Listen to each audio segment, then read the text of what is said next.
혹시 밑동만 덩그러니 남은 나무를 보셨습니까? 이게 가지도 잘려가고 이렇게 몸통도 없는 그저 바닥에 박혀있는 그 밑동만 남은 것을 우리는 그루터기라고 이야기를 하죠. 이 나무는 더 이상 소망이 없다를 생각하게 되는 것입니다.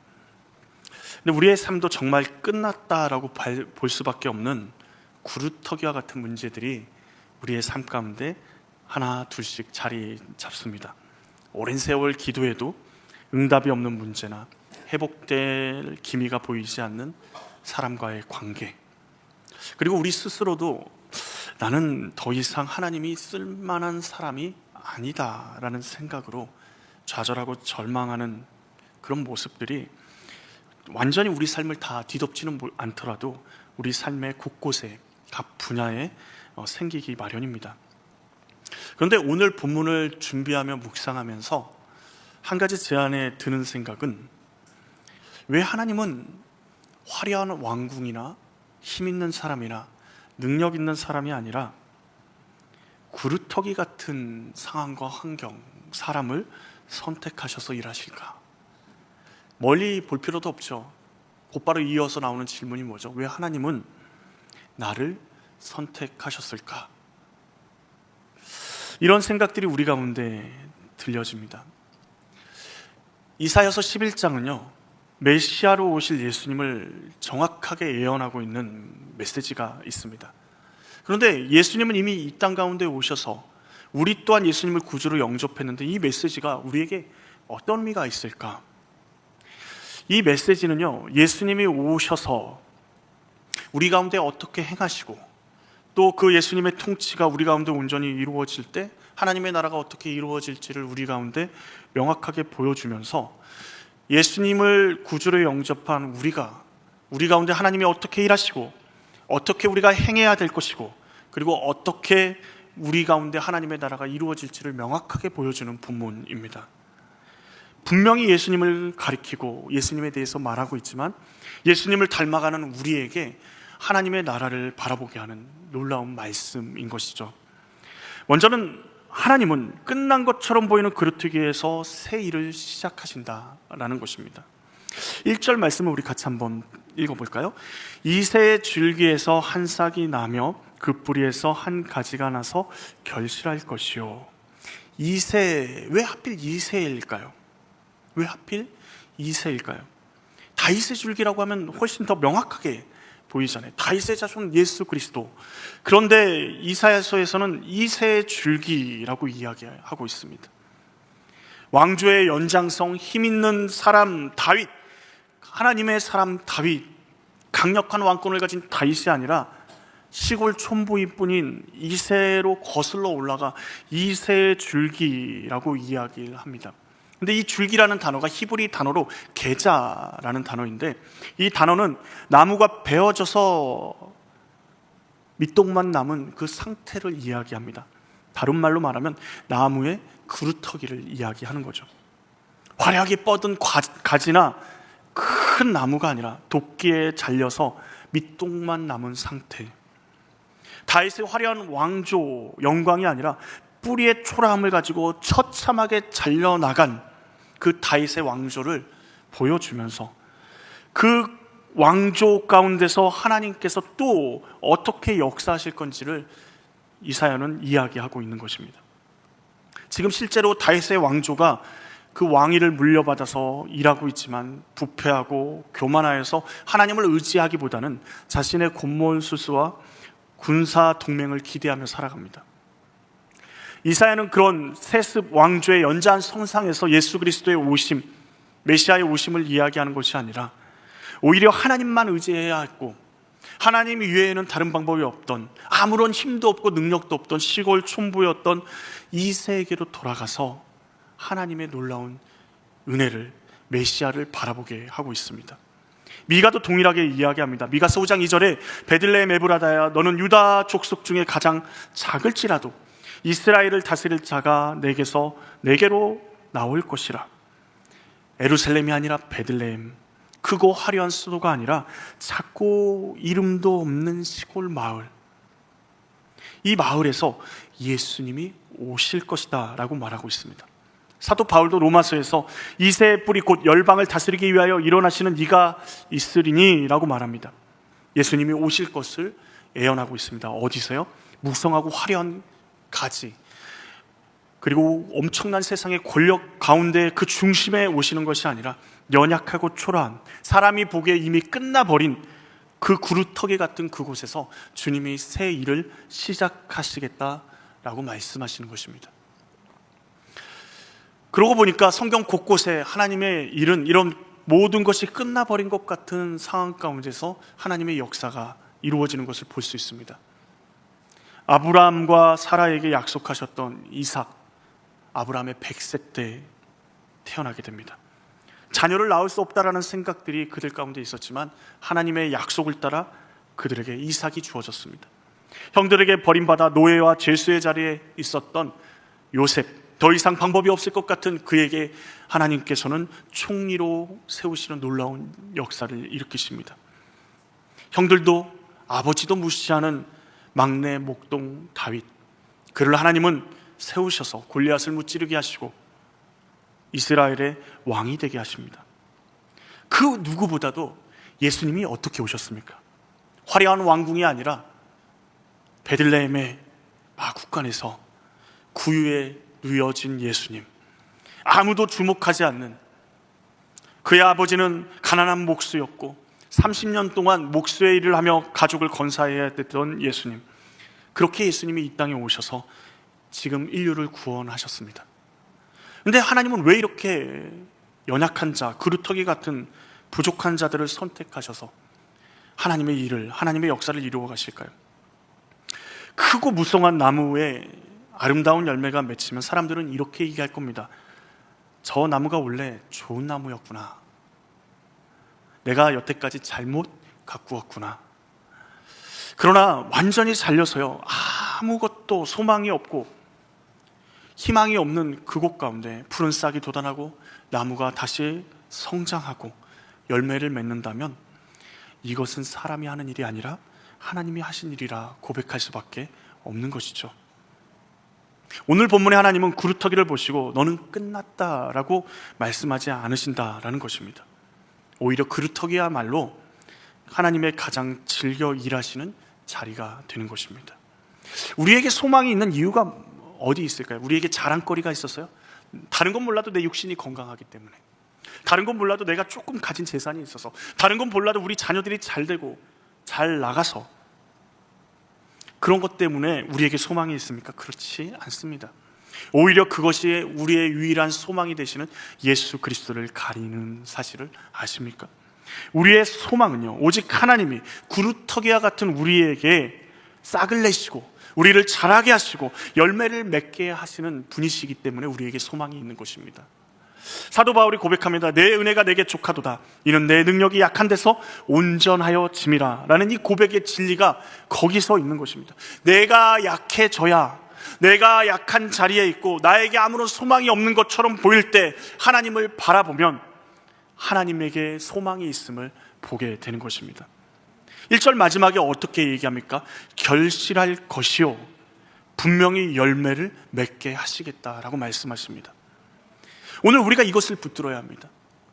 우리가 조금 가진 것, 조금 누리고 있는 것, 이것들을 붙드는 순간 그것들을 내려놓지 않는 한 하나님이 주시는 놀라운 은혜의 자리로 나아가지 못합니다. 사도 바울이 자신이 가진 모든 것을 다 뭘로 여겼죠? 세상적으로 되게 좋아 보이는 것들을 전부 다 배설물이라 말했습니다. 그것을 사도 바울이 버리지 못했다면 하나님 앞에서 소망함을 품을 수 없었을 것입니다. 그것을 주님 앞에서 배설물로 여기며 내려놓자 하나님의 역사하심이, 하나님의 놀라운 하나님 나라의 소망함이 사도 바울에게 품어지게 되고 그 나라를 바라볼 수 있게 된 것이죠. 두 번째로, 우리 위에 성령을 부어주셔서 우리 힘이 아니라 성령의 힘으로 살게 하신다라는 것입니다. 2절을 보시면 그 위에 여호와의 영, 곧 지혜의 영, 지혜와 총명의 영이요 모략과 재능의 영이요 지식과 여호와를 경외하는 영이 강림하시리니. 구루터기가 가진 것이 없는 우리가 어떻게 싹이 나고 어떻게 결실을 맺을 수 있겠습니까? 힘도 재능도 없습니다. 우리를 바라보면 여호와를 경외할 만한 그 어떤 것도 없습니다. 그런데 놀랍게도 그 위에 임하시는 여호와의 영으로 인해 우리에게는 나아갈 수 있는 소망함이 있는 것입니다. 성령이 우리 안에 거하실 때 우리는 예수님을 닮아가는 삶을 살아낼 수 있는 것입니다.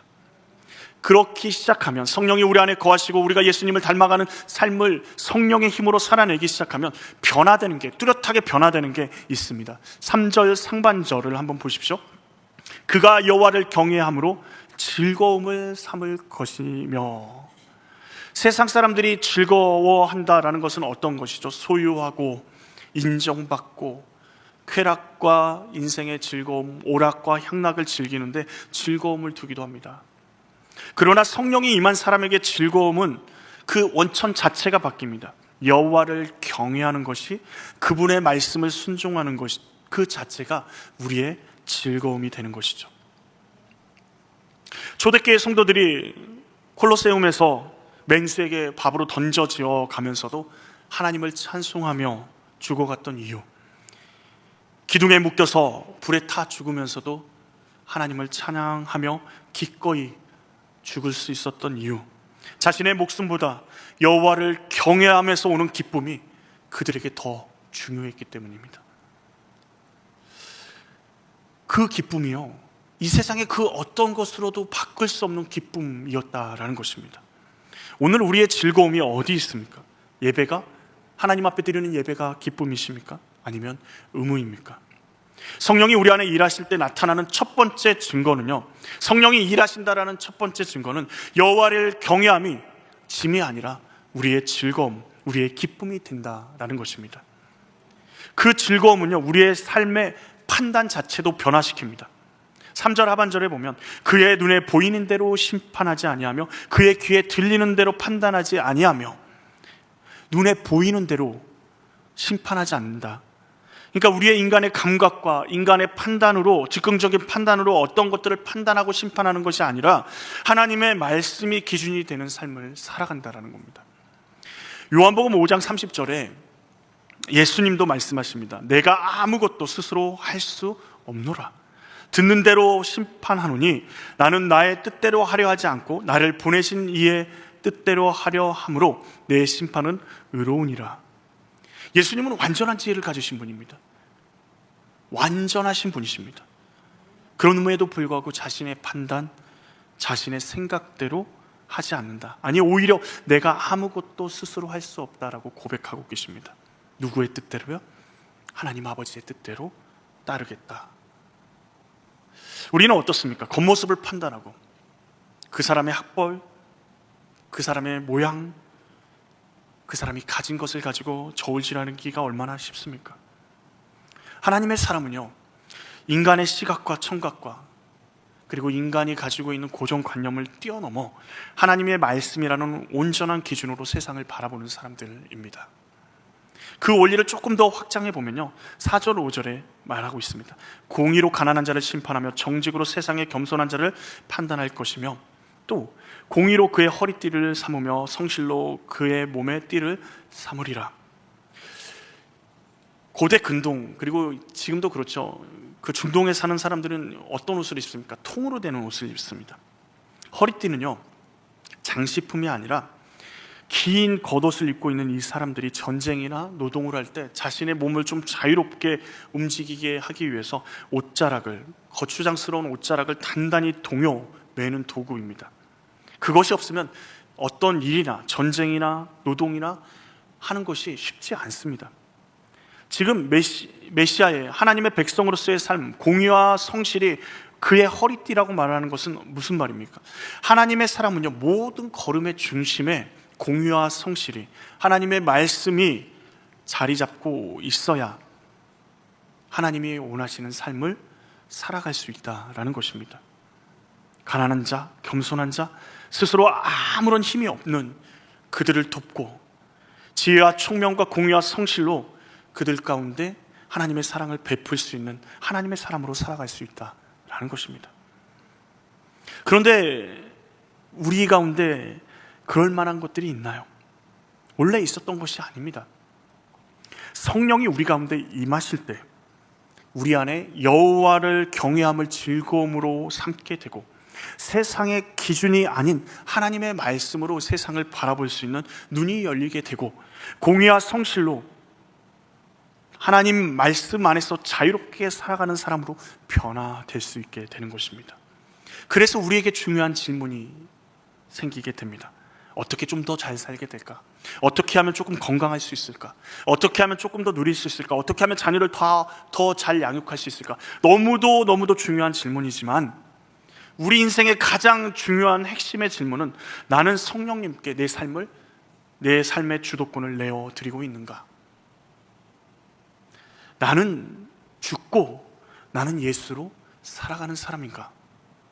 이 질문 앞에 우리는 늘 언제나 서 있어야 합니다.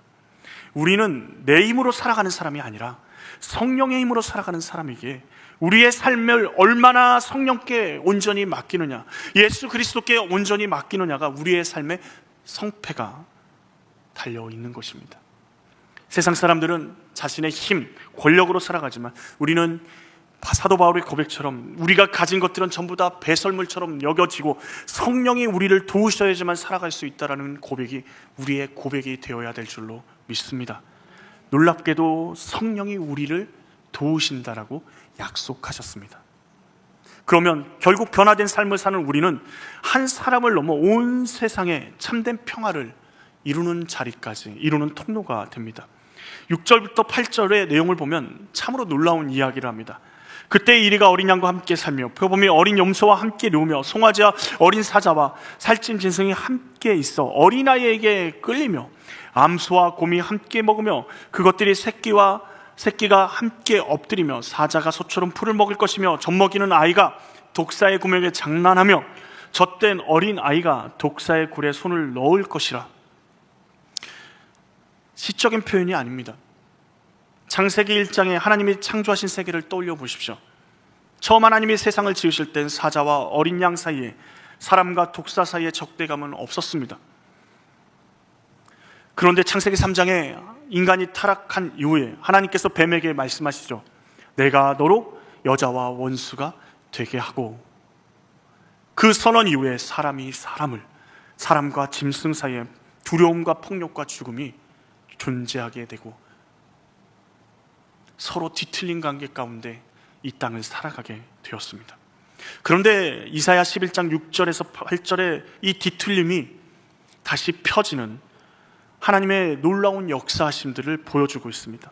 예수 그리스도께서 다시 이 땅에 오셔서 하나님의 나라, 온전한 하나님의 나라가 임할 때 이런 샬롬의 하나님의 평화가 이 땅 가운데 다시 임할 것을, 회복될 것을 말씀하고 있습니다. 그런데 이 회복의 중심의 기준이 뭐죠? 어린아이입니다. 가장 연약한 존재가요, 가장 강한 존재인 사자와 함께 뛰놉니다. 단 한 방울의 그 독으로도 사람을 죽일 수 있는 그 독사의 굴에 손을 놓고도 천진난만하게 장난해도 아무런 해를 당하지 않는 안전한 세상, 이게 하나님의 나라의 모습인 것이죠. 예수 그리스도의 구원은 이런 우리 한 개인을 구원하는 것에 그치지 않고 뒤틀려버리는 온 세상, 자연 만물까지 아우르는 회복을 말씀하고 있습니다. 이 놀라운 샬롬이 어떻게 우리에게 임합니까? 우리 9절 말씀을 같이 한번 읽어볼까요?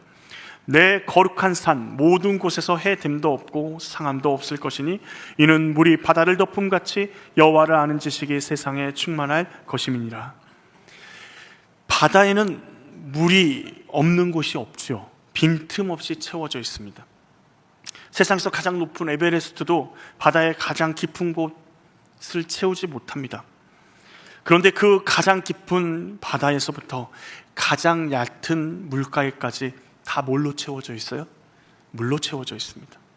이사야는 바로 그런 방식으로 여호와를 아는 지식이 세상 구석구석을 채울 날이 올 것을 선포하고 있습니다.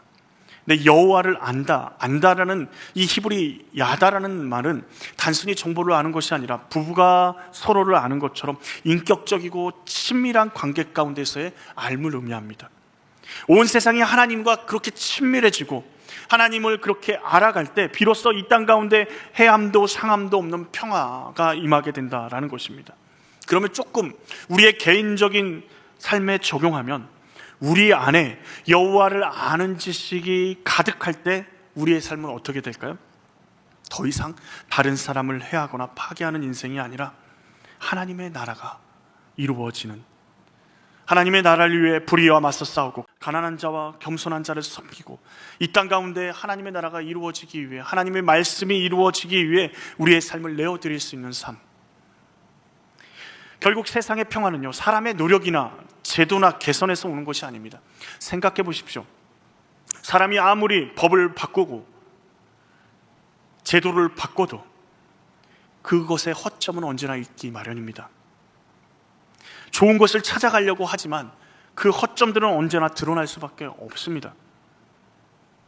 그것들이 우리에게 평화를 주는 것도 아니고 우리의 삶을 윤택해 하는 것도 아닙니다. 은혜로 우리가 살아갈 수 있게 할 수도 없습니다. 우리 안에 만족함을 채워줄 수도 없습니다. 오직 하나님을 아는 지식이 충만해질 때 온전한 평화가, 하나님의 나라가, 해됨도 없고 상함도 없는 하나님의 놀라운 은혜가 우리 가운데 임하게 될 줄로 믿습니다. 단순히 맹수가 온전해진다라는 이야기가 아닙니다. 사람이 사람을 해치지 않고 강자가 약자를 짓밟지 않는 세상, 1절에서 5절에 메시아의 그 통치를 이야기한 공의로운 통치가 열매 맺는 하나님의 창조의 세계가 온전히 그려지는 그 그림을 보여주고 있습니다. 하나님의 은혜로 시작된 회복은 결국 개인을 넘어 우리를 둘러싼 모든 관계, 세상 전체를 새롭게 하는 데까지 이르게 될 것이다 라고 말씀하십니다. 연약한 그루터기에서 시작한 하나님의 계획이 최종적으로 향하는 곳이 어디입니까? 하나님의 나라입니다. 아무것도 아닌 것처럼 생각되어지는 우리의 인생, 세상이 보면 보잘것없는 우리의 인생이 최종적으로 향하는 하나님의 계획의 목적지가 어디입니까? 하나님의 나라입니다. 하나님은 완전히 끝난 것처럼 보이는 그루터기와 같은 우리의 인생 가운데 하나님은 새로운 역사를 시작하십니다. 우리 인생이 아무리 절망이 우리 가운데 새겨지고 실패가 우리 가운데 새겨질지라도 하나님의 은혜를 누구도 막을 수 없습니다. 감옥 안에 있던 요셉을 총리로 삼으신 하나님이 우리 하나님이십니다. 100세가 되도록 아들이 없었던 아브라함과 사라에게 이삭을 주신 분이 우리 하나님이십니다.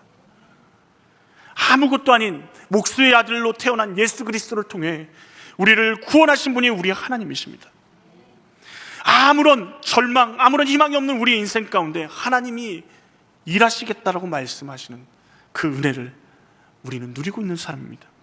그렇게 예수님을 닮아가는 우리에게 누가 오십니까? 성령이 우리와 함께 하십니다. 세상 끝날까지 함께 하십니다. 여호와를 경외함이 그러므로 즐거움이 되고, 세상의 눈과 세상의 귀, 세상의 가치관이 우리의 판단 기준이 아니라 하나님의 말씀으로 판단하며 공의와 성실로 이 땅을 살아내며 하나님의 축복의 통로가 되는, 하나님의 나라가 임하는 이 땅 가운데 임하는 샬롬의 통로가 되는, 은혜의 통로가 되는, 평화의 통로가 되는 사람이 바로 우리의 인생이 될 줄로 믿습니다. 사람과 사람 사이, 사람과 자연 사이 적대감이 우리 가운데 사라지고 참된 평화가 우리 가운데 임하게 될 줄로 믿습니다. 우리의 삶이 그루터기처럼 느껴지십니까? 나에게는 더 이상 소망이 없는 것처럼 느껴지십니까? 그런데 놀랍게도 하나님 앞에 소망을 두는 우리 인생을 내려놓고 주님 앞에 소망을 두는 우리에게는 하나님이 말씀하십니다. 뭐라고 말씀하실까요? 너 때문에 소망이 있는 것이 아니라 나 때문에 소망이 있다. 우리가 어떻게 하기 때문에 소망이 있고, 우리가 공부해서 좋은 성적을 내기 때문에 소망이 있는 것이 아니고, 우리가 지금 인생을 이만큼 잘 살아왔기 때문에 소망이 있는 게 아니라 하나님 때문에 소망이 있다라고 말씀하시는 겁니다. 하나님은 우리의 인생 가운데 싹을 내시고 자라게 하시고 반드시 결실하게 하시겠다라고 말씀하고 계십니다. 나는 끝났어 라고 우리 자신에게 스스로 선포하는 게 아니라, 그런 마음들, 그런 모든 것들을 주님 앞에 내려놓고 내가 좀 잘 살아왔다라고 생각하면 내 인생의 자부심을 느끼는 그 자부심조차도 주님 앞에 배설물로 여기고, 주님이 아니시면 저는 아무것도 아닙니다. 주님이 도와주시면 저는 할 수 있습니다. 주님, 제 인생이 밑동이 잘리고 아무것도 남지 않은 것 같아도 주님께서 그 자리에 새순을 내실 줄 믿습니다. 제 힘이 아니라 주님의 영으로 살게 하여 주시옵소서. 주님을 경외함이 내 삶의 가장 즐거움이 되게 하시고 세상의 기준이 아니라 주의 말씀을 따라 살게 해주십시오. 우리가 회복하는 그 은혜의 자리에서 우리의 가정과 우리의 이웃과 우리 교회 주님의 평화가 흘러가는 은혜의 통로가 우리의 삶이 되게 하여 주시옵소서. 물이 바다를 덮음같이 우리 인생의 여호와를 아는 지식이 당연하고 우리 인생의 곳곳에 모든 순간 모든 상황 가운데 하나님을 아는 지식이 흘러 넘칠 때 놀라운 하나님의 은혜가 우리 가운데 흘러가게 될 줄로 믿습니다. 소망이 없습니까? 나이가 많다고요? 가진 것이 없다고요? 우리의 지식이 없다고요? 지금 내가 있는 위치가 너무도 보잘것없다고요? 놀랍게도 하나님은 그것 때문에 너희에게 희망이 있는 것이 아니다라는 거예요. 내가 너와 함께하기 때문에 너에게 희망이 있다. 그루터기를 바라보면 절망할 수밖에 없지만 주님을 바라보면 그 그루터기에서도 싹을 틔우시고 하나님의 역사를 이루시는 그 하나님을 바라볼 때는 놀라운 소망을 바라보게 됩니다. 내가 조금 부족해도 포기할 수가 없어요. 내가 조금 가진 것이 없어도 포기할 수 없습니다. 주님이 이루실 것이기에 물이 바다를 덮음같이 주님께서 이 땅 가운데 놀라운 은혜를 부어주시기에 우리는 포기할 수 없는 것입니다.